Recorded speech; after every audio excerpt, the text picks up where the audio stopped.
Dans ce 20h, les temps forts de la visite officielle effectuée par le président turc, Recep Tayyip Erdogan a passé 48 heures en Côte d'Ivoire à l'invitation de son homologue ivoirien, visite qui s'inscrit dans le cadre du renforcement des relations entre Yamoussoukro et Ankara. La visite d'Ermin Erdogan, première dame de la Turquie, au pensionnaire de l'orphelinat de Grand Bassam, en présence de Dominique Ouattara, la première dame de Côte d'Ivoire. Reportage et commentaires dans quelques instants. L'actualité nationale, c'est aussi la poursuite des consultations bilatérales entre le FMI et le gouvernement ivoirien. Il s'agit d'une évaluation des ajustements nécessaires, l'amélioration de la gestion des finances publiques. Aux États-Unis, l'actualité politique reste dominée par la course aux investitures républicaines et démocrates.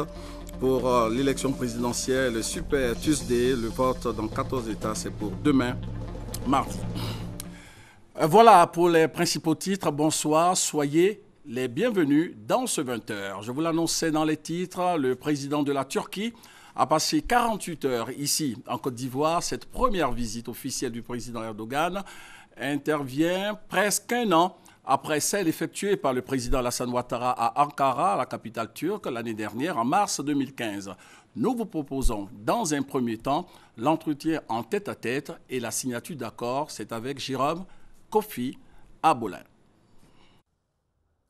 Encore des accords ivoiro-turcs, mais cette fois sur le sol ivoirien à la faveur de la visite officielle de 48 heures du président turc Tayyip Erdogan en Côte d'Ivoire. Visite en réponse à celle effectuée il y a pratiquement un an par le chef de l'État ivoirien, Alassane Ouattara, à Ankara. Outre les 8 accords dans la capitale turque, sans compter les 3 existants bien avant, 9 autres viennent d'être signés sur les bords de la lagune ébriée. Accords sur le plan diplomatique, de la défense, de la santé, des actions sociales, de l'éducation, ainsi que sur le plan commercial et économique, soit au total 17 accords en l'espace d'une année. Ce qui montre les bonnes intentions des présidents Ouattara et Erdogan d'intensifier la coopération entre Yamoussoukro et Ankara. Pour le chef de l'État ivoirien, une chose est de signer les accords qui traduisent bien la volonté commune d'échange entre les deux pays, mais une autre est de les faire aboutir face aux nombreux problèmes, notamment la question de l'emploi des jeunes. La Côte d'Ivoire offre de nombreuses opportunités de par la paix retrouvée, la sécurité régionale, de par les progrès économiques et sociaux impressionnants. Et ceci augure de bonnes perspectives pour les entreprises turques et le gouvernement turc d'investir en Côte d'Ivoire. La signature des 9 accords démontre bien notre volonté d'aller de l'avant et de consolider ce partenariat donc important. Nous nous sommes fixés comme objectif d'accroître nos échanges commerciaux. Le gouvernement ivoirien continuera de faire tout son possible pour que les opportunités puissent aboutir. La rencontre prévue entre les investisseurs turcs et le gouvernement permettra d'examiner les projets prioritaires du gouvernement, notamment la construction de l'autoroute Abidjan-San Pedro, longue de 370 km, l'exploitation minière, que ce soit l'or, le manganèse ou d'autres minéraux, la transformation en Côte d'Ivoire des produits agricoles, notamment le cacao, la noix de cajou et bien évidemment d'autres produits, la construction de logements sociaux, l'aménagement et le développement des zones industrielles, la construction d'un centre de conférence international et bien d'autres projets. Si nous mettons l'accent sur tous ces projets et ces investissements, c'est parce que nous sommes conscients que la question de trouver des solutions au chômage des jeunes est la priorité dans notre pays. Et bien évidemment, ces projets permettront non seulement de créer un meilleur environnement pour les Ivoiriens, mais surtout de créer des emplois. pour nos jeunes. Abondant dans le sens du président ivoirien Alassane Ouattara, le président turc Tayyip Erdogan a indiqué que la signature de tous ces accords prouve que la Turquie a beaucoup de choses à partager avec la Côte d'Ivoire. Le président turc a promis de faire en sorte qu'il y ait un suivi de ces accords de la part des différents signataires pour assurer leur exécution. Pour Tayyip Erdogan, il est impérieux que l'augmentation du volume commercial de 17% en ce moment puisse atteindre en termes de chiffre d'affaires 1 milliard de dollars américains en 2019. Avant la signature des accords, les deux chefs d'État ont eu un entretien en tête-à-tête d'environ 2 heures d'horloge. Tête-à-tête après les honneurs militaires rendus par la musique de la garde républicaine, le drapeau de l'État et sa garde, 2 pelotons de l'école de gendarmerie, 3 pelotons du bataillon blindé d'Akouedo et une section de la garde républicaine. Des troupes aux ordres du colonel Pacom Gueffier, commandant en second du bataillon blindé d'Akouedo. Le Forum économique ivoiro-turc avait pour thème « Renforcement des relations bilatérales ivoiro-turques pour l'émergence de la Côte d'Ivoire ». La cérémonie d'ouverture a été marquée par la présence du chef du gouvernement ivoirien, Premier ministre Daniel Kablan-Duncan. Le point avec Jean-Jacques Kwame. Les milliers d'affaires de la 17e puissance économique mondiale en prospection sur le marché ivoirien. Face à eux, les hommes d'affaires ivoiriens venus s'imprégner des opportunités d'affaires en Turquie. Nous sommes au Forum économique ivoiro-turc, le deuxième du genre, en moins d'1 an. Signe que l'axe Abidjan-Ankara est au mieux de sa forme. Tout travail, c'est surtout basé sur le textile, donc des uniformes militaires.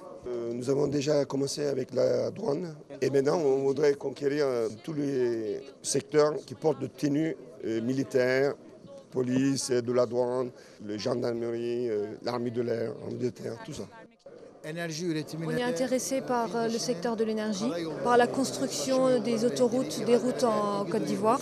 Il y a surtout une entreprise turque spécialisée dans les préfabriqués en matériaux composites. Voilà, donc je dois les rencontrer, échanger, voir ce qu'on peut faire dans le cadre de mon port sec. Nous sommes à la recherche de fournisseurs, nous sommes à la recherche d'affaires un peu partout dans le monde. Et dans la mesure du possible, si on peut coopérer avec des entreprises turques, obtenir des marchés non seulement en Côte d'Ivoire, mais également un peu partout dans le monde, y compris la Turquie. Ouvert en présence du Premier ministre ivoirien et du ministre turc de l'économie et des finances, ce forum est placé sous le thème « Le renforcement des relations bilatérales ivoiro-turques pour l'émergence de la Côte d'Ivoire ». Daniel Kablan-Duncan n'a donc pas manqué de signifier au milieu d'affaires turcs leur rôle majeur dans l'atteinte de cet objectif. Le renforcement du partenariat entre la Turquie et la Côte d'Ivoire sera un grand atout pour la réalisation de la grande ambition du président de la République, son Excellence M. Alassane Ouattara, de faire de la Côte d'Ivoire un pays émergent à l'horizon 2020. Ce partenariat devra se traduire notamment par la création d'entreprises turques ou ivoiro-turques en vue de la valorisation locale des potentialités nombreuses dont dispose notre pays. Ainsi, la présence du secteur privé turc en Côte d'Ivoire est appelée à se renforcer davantage pour permettre l'accélération du transfert de technologies et la création de chaînes de valeur locales. Les présidents Ouattara et Erdogan entendent augmenter de 5 ou 7 vols hebdomadaires la fréquence des vols entre Abidjan et Ankara, contre 3 actuellement. Ce, face à l'intérêt grandissant des milliers d'affaires des deux pays pour leurs marchés respectifs. Eh bien, rappelons que l'année dernière, en mars 2015, lors de son séjour en Turquie, le président Ouattara avait émis le souhait de tripler le volume des échanges avec la Turquie pour atteindre le milliard de dollars à l'horizon 2019-2020. Avec notre reporter Awa Touré, qui a suivi la restitution du forum économique. Ce forum a été marqué par des rencontres B2B et des panels sur les opportunités d'investissement tant en Côte d'Ivoire qu'en Turquie, dans les domaines de la santé, l'agro-industrie, les technologies de l'information, de l'automobile, de l'éducation et des travaux publics, pour ne citer que ces différents secteurs d'activité. Les présidents ivoiriens et turcs ont visité ce lundi le site de la future usine de fabrication de ciment située dans la commune d'Atekoubé, route du Banco. La construction de cette cimenterie de spécialité turque s'inscrit dans le cadre du développement du secteur du bâtiment et des travaux publics en Côte d'Ivoire. Le compte-rendu de Michel Digré. Une usine de fabrication de ciment qui viendra certainement bétonner les relations ivoiro-turques. 10 milliards de francs CFA, c'est le coût de l'investissement. Pour le président Tayyip Erdogan, c'est un honneur pour la Turquie de réaliser ce projet en terre ivoirienne. Les responsables de NC Group sont convaincus, eux, que cette usine contribuera au développement du secteur du bâtiment et des travaux publics en Côte d'Ivoire. Voilà, notre savoir-faire du béton, nous avons une vingtaine d'années derrière nous. Donc le savoir-faire que nous avons en Turquie, nous allons le répercuter en Côte d'Ivoire pour avoir une qualité supérieure de béton. Le béton, c'est un élément très important pour le bâtiment, puisque les fondations, si elles sont très bien faites, le bâtiment il tiendra bien. Nous avons une capacité de 100 000 mètres cubes à l'année de béton. Donc nous avons l'intention de l'augmenter à 300 000 mètres cubes. Les travaux de construction de l'usine s'étendront sur 4 mois. Et sachez que l'augmentation de la production de ciment a hissé la Turquie au 4e rang mondial, juste après la Chine, l'Inde et les États-Unis. Après donc cette inauguration, le président turc s'est rendu au district autonome d'Abidjan pour recevoir des mains du gouverneur Robert Begré-Mambé les clés du district et un parchemin du citoyen d'honneur. En souvenir de son passage à Abidjan, le président turc a reçu des attributs de chef traditionnel par la notabilité Achan. Et dans la pure tradition hébraïque, le président turc a été baptisé Ajrebe Yapo, l'invité du président Alassane Ouattara, a signé le livre d'or du district d'Abidjan. Vous aurez certainement le compte-rendu complet dans nos prochaines éditions. Ermine Erdogan, première dame de Turquie, a visité les pensionnaires de l'orphelinat de Grand Bassam. Elle était accompagnée de Dominique Ouattara, première dame de Côte d'Ivoire. Cette visite de haute portée sociale et humanitaire a été marquée par des dons en vivre et en non-vivre. Le témoignage de Thomas Anguessambi. Grand Bassam, la vieille ville. Les regards et les pas se dirigent ce lundi matin au quartier France. La Providence qui visite les orphelines de la cité leur envoie jusqu'à 2 mères. Dominique Ouattara, première dame de Côte d'Ivoire, en compagnie de la première dame de Turquie, Emine Erdogan. Un tel événement de portée historique ne pouvait qu'enregistrer des témoins et non des moindres.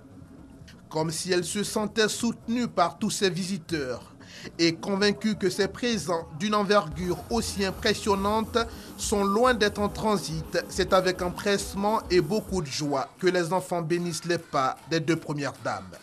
Tous vos dons et votre soutien montrent aux yeux du monde entier combien vous attachez du prix à l'éducation et à la protection des filles, en particulier à celles qui sont vulnérables. Merci maman Emine, Choukran, merci maman Dominique. Votre générosité restera gravée dans le cœur de vos 125 petites filles. Faire en sorte que tous les enfants jouissent du même niveau de protection. L'action sociale de Dominique Ouattara et Emine Erdogan est saluée. Mesdames les premières dames, maman Dominique Ouattara et maman Emine Erdogan, il est juste de donner aux enfants. Pourquoi? Parce qu'ils sont sans défense et méritent toute l'attention de la communauté. C'est ce que vous avez fait. Il est aussi juste de donner aux fillettes, ces petites dont l'âge varie entre 0 et 11 ans, qui sous nos cieux vivent parfois des difficultés et sont dans des conditions pénibles.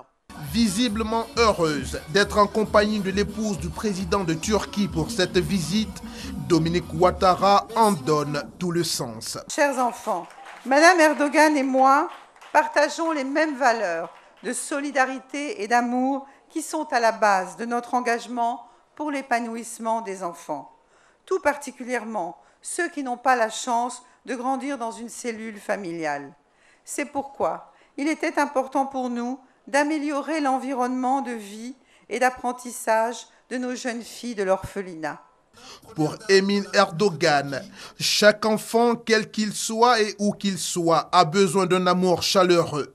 Et c'est ce qu'elle s'efforce à donner autant que faire se peut. Je suis très ravie de faire la connaissance de vous, chers enfants. Que ce soit dans le monde, chaque enfant a besoin d'un foyer chaleureux, de tendresse, d'éducation et de pouvoir jouer librement et d'un amour inconditionnel qui leur est réservé. Et garder l'espoir dans les cœurs de ces jeunes, c'est vraiment notre responsabilité en tant que responsable humanitaire. Je voudrais remercier la première dame Ouattara, vraiment pour prendre sous sa protection ces enfants. Au total, ce sont des réhabilitations de bâtiments, de construction de châteaux d'eau pour les dortoirs, des aménagements divers outre les dons en vivre et en non-vivre dont bénéficie l'orphelinat des filles de Grand Bassam à l'occasion.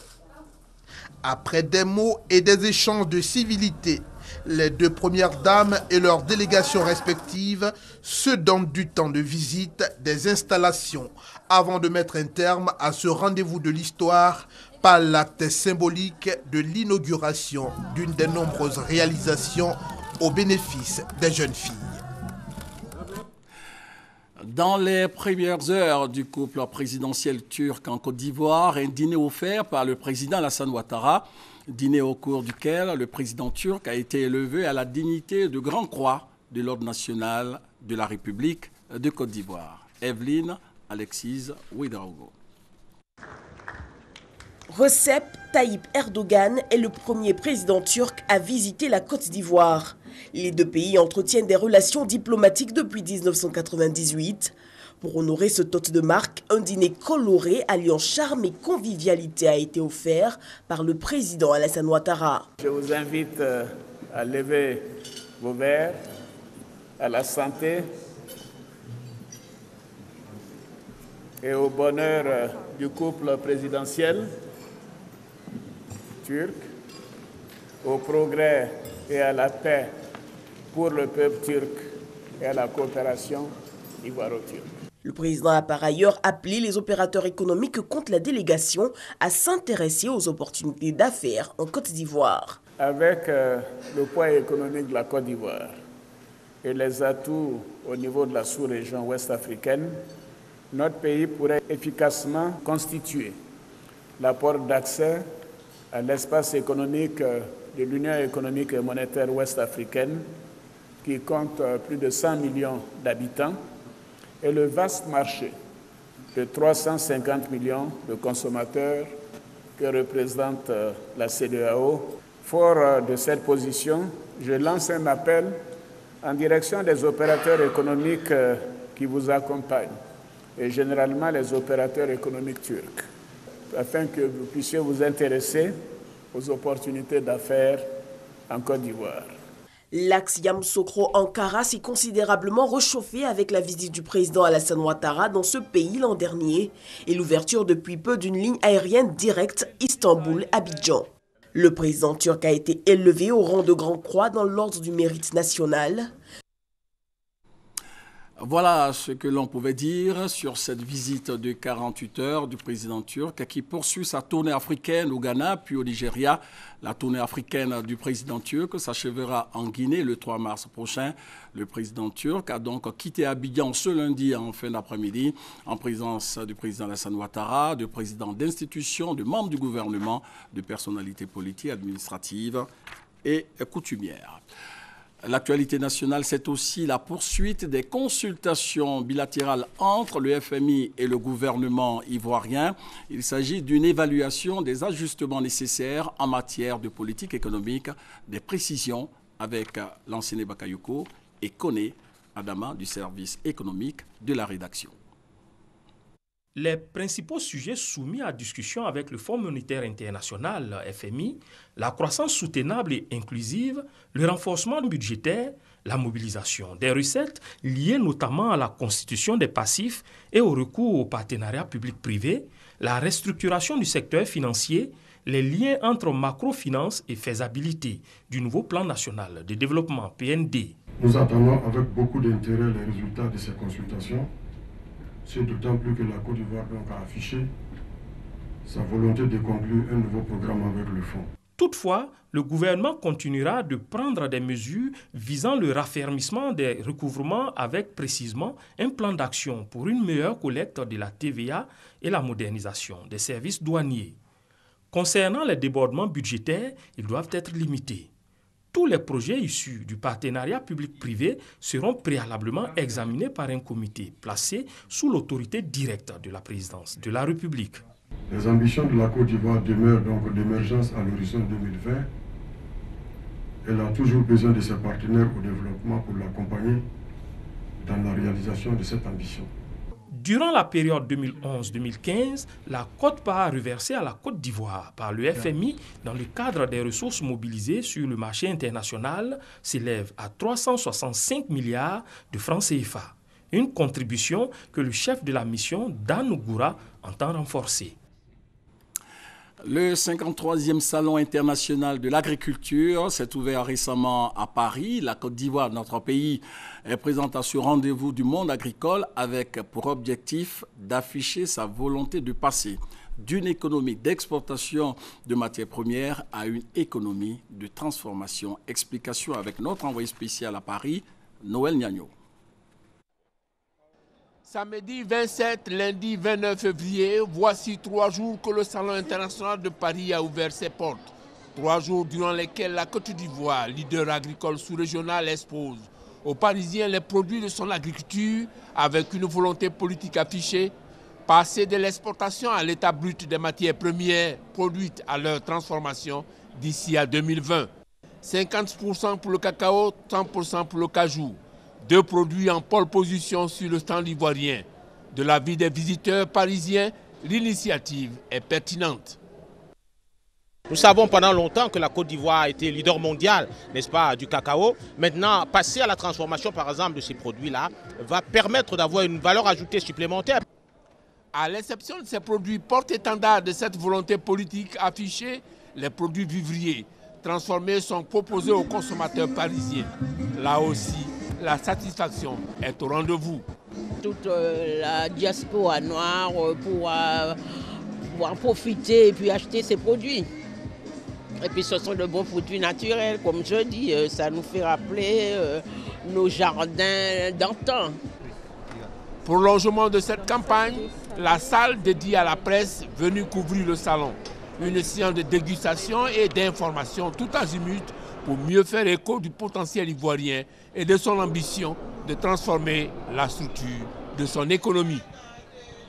Retour ici en Côte d'Ivoire pour célébrer l'excellence. Le prix ivoirien de la qualité pour l'année 2015 a été attribué par le ministère de l'Industrie et des Mines. Ce prix a été institué pour féliciter, encourager, mais surtout récompenser les entreprises qui s'engagent dans une démarche qualité, les temps forts de cette 11e édition avec Juliette Ouya.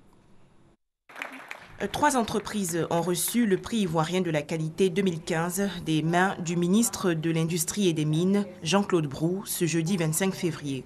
Ce sont l'Institut de cardiologie d'Abidjan, la direction de production d'électricité de la compagnie ivoirienne d'électricité et le laboratoire CEMOA, spécialisé dans les analyses microbiologiques du cacao.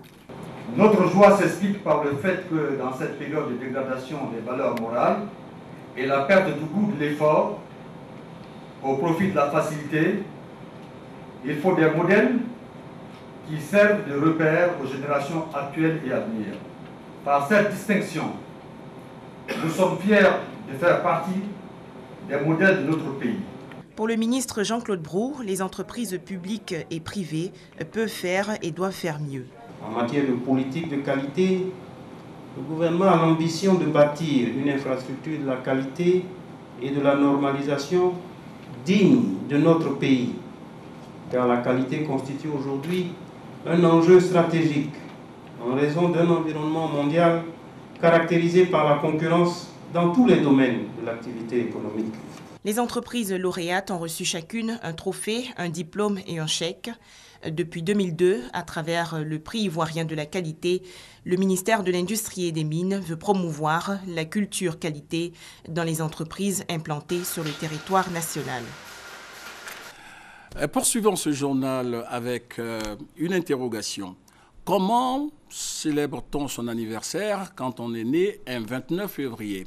Difficile à programmer quand on sait que l'année bissextile a lieu tous les 4 ans. Essayons de comprendre avec nos reporters. Augustine a 32 ans. Depuis sa naissance, elle n'a célébré son anniversaire que 8 fois. Elle aurait bien voulu le faire tous les ans, mais Augustine est née un 29 février, une date qui ne figure que tous les 4 ans sur le calendrier grégorien.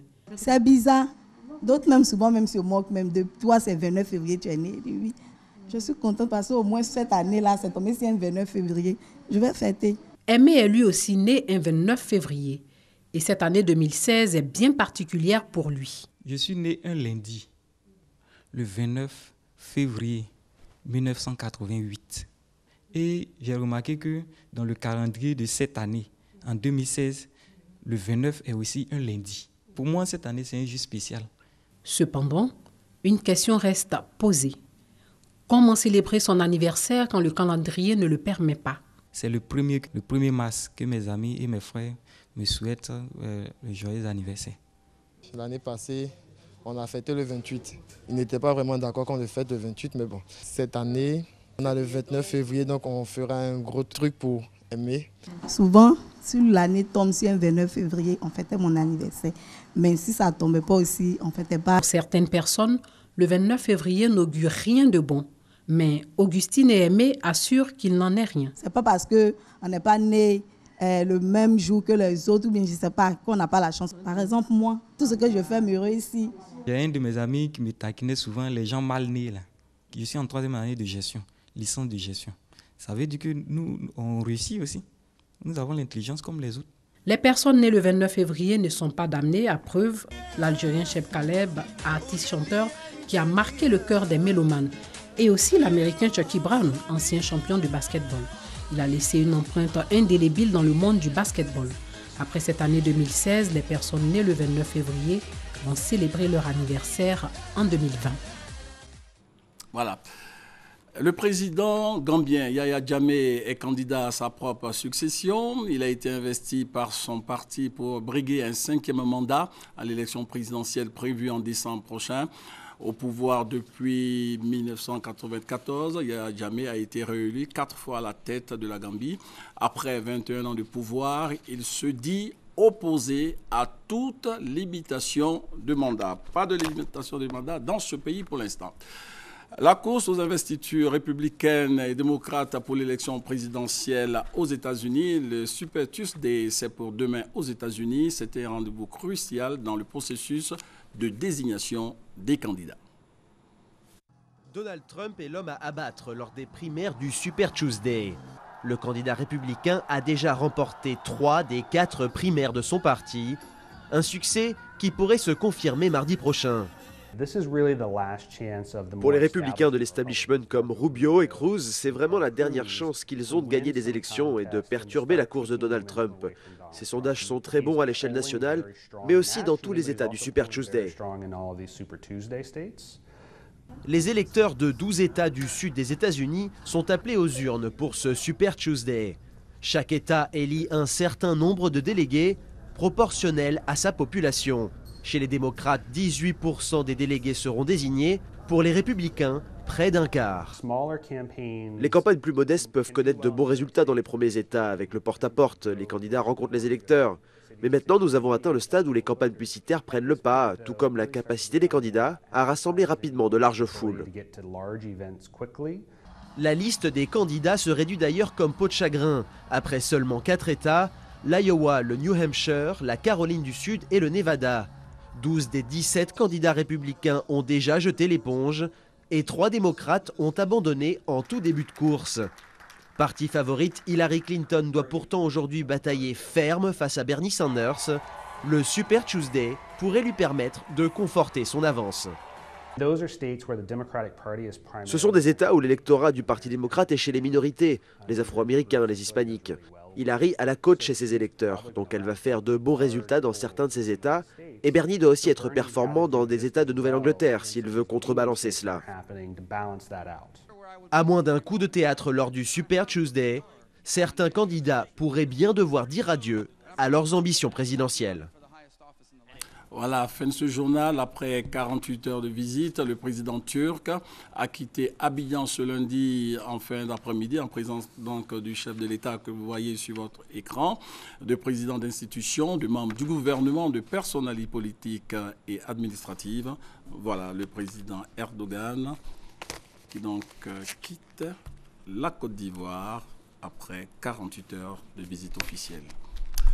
C'est la fin de ce journal, merci de l'avoir suivi et avec beaucoup de plaisir, on se retrouve dans quelques jours.